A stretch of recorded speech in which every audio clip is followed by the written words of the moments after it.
Fabric triangle দিয়ে ভীষণ easy একটা প্লাজো প্যান্টের বটমের ডিজাইন আপনার সাথে শেয়ার করব, যেটা আপনি কুর্তির দামান ডিজাইনে, এছাড়াও কিন্তু আপনি স্লিভ ডিজাইনও ইউজ করতে পারবেন। ভীষণ ইজি এটা তৈরি করা, আর খুব নিমেষে তৈরি হয়ে যাবে। তাহলে আমরা এটা দেখি কীরকম এটা তৈরি করতে লাগবে। আপনি ভাঁজটাকে একবার খেয়াল করলেন, আমি আপনাকে আরও ডিটেলিংয়ের সাথে বলছি। তো দেখুন, এখানে এইটা তৈরি করবার জন্য যত ক্যানভাস আমার কাছে ছিল সবকে বার করেছি, কোনো এক্সট্রা ক্যানভাস ইউজ করিনি। ইউজ করার পর যে ক্যানভাসগুলো পড়ে থাকে সব কটাকেই বার করে নিয়ে ইউজ করার পর যে আমার দেখুন যেটা আমার এই সাইড থেকে প্লাজো প্যান্টের টুকরো ফ্যাব্রিকগুলো বেরিয়েছিল তাকে এইভাবে আয়রন করে আটকে নিয়েছি। আচ্ছা, এই যে আয়রন করে আটকে নিয়েছি তারপরে আবার তাকে সমান করে কাট করেছি। আচ্ছা, এই মাপটা কীরকম বলুন তো? এই মাপটা হচ্ছে 2.5 ইঞ্চি, মানে 2.5 ইঞ্চ। 2.5 ইঞ্চ আমার এই স্কোয়ারটা, সমস্ত দিক থেকেই 2.5 ইঞ্চ থাকছে। একটু একটা চুল এদিক ওদিক হলে কিছু হবে না তেমন একটা, তবে চেষ্টা করবেন একই মাপের রাখতে। এবার আমরা দুবার দুদিক দিয়ে ট্রায়াঙ্গেল করে ভাঁজ করে আয়রন করে একটা ক্রিজ তৈরি করলাম। তারপর দেখুন, এই ভাঁজটাকে এই যে আমরা তৈরি করেছি, সেই যে ট্রায়াঙ্গেল তৈরি হলো, সেই ট্রায়াঙ্গেলগুলোর মধ্যে দিয়ে আবার আমরা 4টে ট্রায়াঙ্গেল বার করব। মানে এটা দেখতে ঠিক এই রকম লাগবে। আমরা সেই কাগজে নৌকা বানাতাম না, তারপর তাকে যদি একটা রকেট বানিয়ে নেওয়া যায়, মানে এরকম টাইপের ছোটোবেলার কিছু শেপ আর কি, এরকম রেডি করে নেব আয়রন করে। আচ্ছা, একটু ভালো করে আপনাকে খেয়াল করে দেখাই। এই যে আমরা ভাঁজ করলাম, এই ভাঁজটাকে এই প্রথমে একটা ভাঁজ করলাম। আপনি আয়রন না করে এমনিও ভাঁজ করতে পারেন। এরকম যেহেতু ক্যানভাস আটকানো আছে তাই জন্য এমনিই ভাঁজ হয়ে যাবে। তারপরে দেখুন এই রকমভাবে আবার একটা ভাঁজ করলাম। ভাঁজ করার পর এখানে এই রকমভাবে একটা ট্রায়াঙ্গেল করলাম, করে এটাকে আবার এইভাবে ফোল্ড করলাম। তাহলে দেখুন এই রকমভাবে আমরা যদি ফোল্ড করি তাহলে এখানে একটা ট্রায়াঙ্গেল বেরিয়ে আসছে। তারপরে এর মাঝখান থেকে ভাঁজ করে দুটো ট্রায়াঙ্গেলকে একজন আরেকজনের মুখোমুখি রেখে দেব, মানে এদিক আর ওদিক করে থাকবে, অপোজিট সাইড করে। তো এই রকমভাবে আমরা ট্রায়াঙ্গেলটা যদি করি তাহলে দেখুন এটা নিচের দিক থেকে ঠিক এই রকম টাইপের দেখতে লাগবে। আপনি যখন বুঝতে পারবেন আপনার নিচের দিকের যে ভাঁজটা, সেটা যখন এই আমি দেখুন দেখিয়ে দিচ্ছি, এই রকমভাবে দুটো ট্রায়াঙ্গেলকে মুখোমুখি রাখলে এরকম ভাঁজ হবে। তো এই রকম ভাঁজটা যেই পেয়ে যাচ্ছেন তার মানে ঠিক হয়ে গেল। এবার যে কোনো একটা ট্রায়াঙ্গেলকে এই রকমভাবে মুখোমুখি ভাঁজ করবেন। তো আমরা এখানে এই রকমভাবে এই জিনিসগুলোকে তৈরি করে নিলাম। আর 3.5 ইঞ্চ একটা ফ্যাব্রিক নিয়েছি। সব কিছুই কিন্তু এক্সট্রা ফ্যাব্রিক লাগেনি, সব এই প্লাজো প্যান্টের কাটিংয়ের পর যে ফ্যাব্রিকগুলো সাইড থেকে বেরিয়ে আসে সেই দিয়েই তৈরি করেছি। এবার এই যে মাঝখানে একটা ক্রিজ তৈরি করে নিলাম ভাঁজ করে, সেই মাঝখান আমাদের এই যে এই তিন কোণার এই ত্রিভুজটার এই ট্রায়াঙ্গেলটার একদম মুখটা থাকছে, মানে পয়েন্টের দিকটা থাকছে ওই মাঝখানটাতে।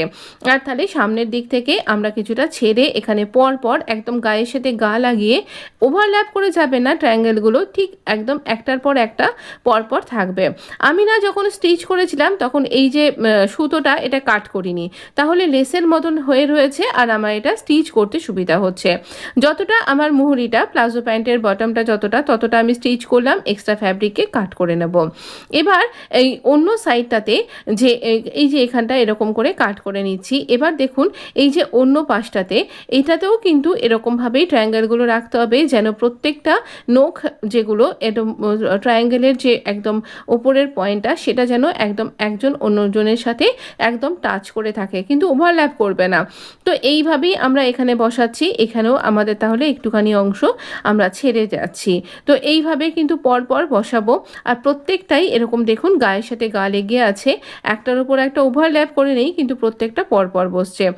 আপনাকেও সাজেস্ট করব, যখন আপনি তৈরি করবেন এই যে সুতোগুলো কাট করে নেবেন না, বসিয়ে নেবার পর যতটা দরকার তারপর বাকি অংশটাকে কাট করবেন। তো এটা ভীষণ সুন্দর দেখতে লাগছে। এবার দেখুন আমি এই 1.5 ইঞ্চি মতন আবার একটা ফ্যাব্রিকের স্ট্রিপ নিয়েছি, এবং এটা সোজা স্ট্রিপই নিয়েছি, স্ট্রেট স্ট্রিপ। এটাকে আমি এখানে এই যে কিনারিটাতে বসাচ্ছি, আর যে স্টিচিং লাইন দিয়ে আমি স্টিচ করলাম সেই স্টিচিং লাইনের ওপর দিয়ে কিন্তু স্টিচ করব। আলাদা করে কোনো স্টিচিং লাইন তৈরি হবে না, এতে না ফিনিশিং থাকবে, একটা বেশ সুন্দর দেখতে লাগবে। এবার এই স্ট্রিপটাকে সামনের দিকে টান করব, 1/2 ইঞ্চি ফোল্ড করে এই আবারও ওই একই স্টিচিং লাইন বরাবর আমি স্টিচ করব। আচ্ছা, একটা টিপস বলে দিই, এই যে ফ্যাব্রিক ট্রায়াঙ্গেলগুলো আমি তৈরি করলাম, তৈরি করার সময় এবং স্টিচিং করার সময়তেও এটা অনেকটা মোটা হয়ে যাচ্ছে, তাই জন্য আপনি যে পয়েন্টে সেলাই করেন, যেমন আমি 3 এই পয়েন্টটায় রেখে সেলাই করি 3 পয়েন্টে, সেটা থেকে আর 1 পয়েন্ট বাড়িয়ে নিয়েছি, মানে 4 এরকম দিয়ে আমি কিন্তু স্টিচ করছি। না হলে কিন্তু আপনার ছুঁচের চাপ পড়বে, বারবার সুতো কেটে যাবে আর করতে অসুবিধা হবে। এবার একটা লেস থেকে আমি দেখুন এইরকম ছোট ছোট ফ্লাওয়ার কেটে নিয়েছি, এটা কিন্তু লেস একদম পুরো লম্বা একটা লেস। এবার এই ফ্লাওয়ারগুলো আমি ঠিক এই মিডিলটাতে বসাবো। ফ্লাওয়ার টানার একটা ব্যাপার আছে, সোজা উল্টো ব্যাপার আছে, আর একটু ওভাল শেপের, তাই আমি এখানে এই লম্বা দিকটাকে আর এদিক করে রেখেছি, দিয়ে স্টিচ করছি। তাহলে না এই ট্রায়াঙ্গেলগুলোর মুখটা জুড়ে যাবে আর এটা খুলে যাবে না। আর লেসটাও কিন্তু আমি আঠা দিয়ে বসাচ্ছি না, এরকম হোয়াইট কালারেরই আমি এরকমভাবে থ্রেড ইউজ করে পুরো বারবার দুটো মুখের সাথে যেন এমনভাবে স্টিচ করব যাতে আমাদের এই নখগুলো স্টিচ হয়, ফ্লাওয়ারটাও স্টিচ হয় একই সাথে, অথচ কোনো স্টিচিং লাইন যেন আমার এই ফ্যাব্রিক ট্রায়াঙ্গেলের সাথে দেখা না যায়। এই যে ফ্লাওয়ারটার মধ্যেই অনেকগুলো সুতো আছে, তার সাথে এই সুতোটা ইনভিজিবল হয়ে যাবে। তো এইভাবেই স্টিচ করব, তাহলে কাঁচা ধোয়াতেও কোনো অসুবিধা হবে না।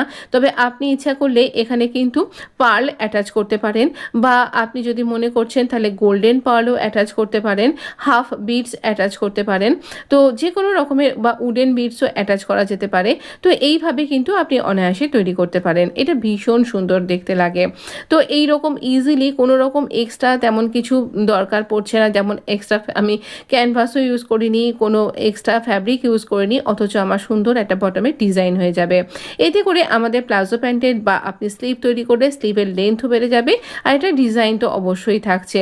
তো এই রকমভাবে তৈরি করে নিলাম আমি প্রত্যেকটাকে।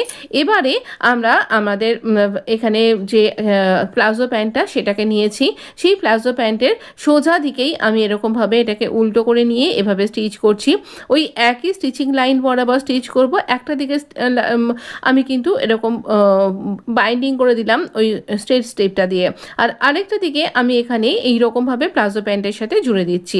এখানে ইচ্ছা করলে আপনি আরও অনেক কিছু করতে পারেন, আমি এখানে শুধু সোজা সোজা জুড়ে দিলাম। এবার এখানে এটা টপ স্টিচ তো দিতেই হবে, সেই টপ স্টিচটার সাথে সাথে আমি আরও একটা লেস অ্যাটাচ করছি। আচ্ছা, লেস যখন অ্যাটাচ করবেন, লেসেরও কিন্তু সবসময়তেই সোজা উল্টো দিক থাকে, সেটা দেখে কিন্তু অ্যাটাচ করবেন। আর এই লেস অ্যাটাচ করার সময় বারবার কিন্তু এই ধরনের লেসগুলো সরে সরে যায় জায়গা থেকে, তাই আপনি সাবধানে অ্যাটাচ করবেন, আপনার হাতেও যেন না লাগে, আর এটা যেন একদম ঠিকঠাক জায়গায় পড়ে, আর এটা যেন ভেতরে কোনো ফ্যাব্রিক যেন ফোল্ড হয়ে স্টিচ হয়ে না যায়, টান টান থাকে, সেটা খেয়াল রাখতে হবে। এইভাবে স্টিচ করে দিলাম, দেখুন কত সুন্দর একটা গর্জিয়াস লুক চলে এসছে। আমার যে হোয়াইট কালারের কুর্তিটা আমি আপনাদের সাথে শেয়ার করেছিলাম দোলের জন্য, তার সাথেই এই প্লাজো প্যান্টটা, এটা কিন্তু দুর্দান্ত লাগবে। আর আমার মনে হয় প্রত্যেকেরই ওয়ার্ড্রবে একটা হোয়াইট এরকম প্লাজো প্যান্ট দরকারই দরকার। আপনি কি বলেন? ভিডিও ভালো লাগলে আমার সাথে থাকতে ভুলবেন না, কমেন্ট করে জানান প্লিজ কেমন লাগলো। ভালো থাকুন, সুস্থ থাকুন, ধন্যবাদ।